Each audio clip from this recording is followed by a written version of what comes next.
Таграс энергосервис волейбол командасына 10 ел.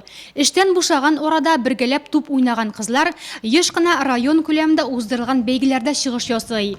Быелгы республика көне дә искәрмә булмады. Көндәшләре балалар яшүсмерләр командасы кызлары.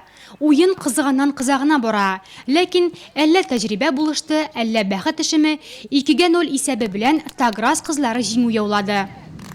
Мы занимаемся одним коллективом. Без кызлар белән еш кына бергә җыелабыз. Яшьләребез төрле булса да, бердәм команда. Волейбол уйнап ял итәбез.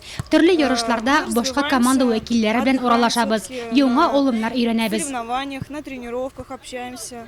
Бу вакыт аэропорт мәйданының икенче ягында футболчылар бүләк ала. Келәмдә Татарстан беренчелегенең 2нче лигасында уңышлы чыгыш ясаган Факел командасы егетләре. Шәһәребезнең төрле оешма предприятиеләрендә эшләүче факеллар бүген һәрберсе үз командасы өчен уйный.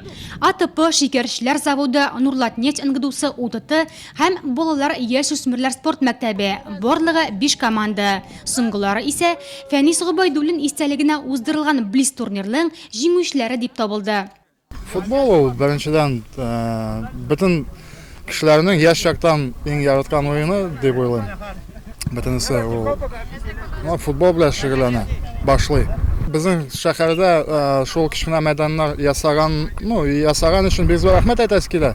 Беренчедән бик яхшы ул безгә бик тә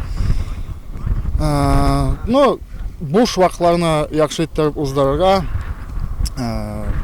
Кем ничек үткәрер, без мәсәлән футбол уйныйбыз. Комыр Батыр балалар бакчасы да спорт бәйрәменә коллективлары белән килгән. Алар ГТО нормасын тапшыра. 100 һәм 2000 метрга йөгерү, винтовкадан ату.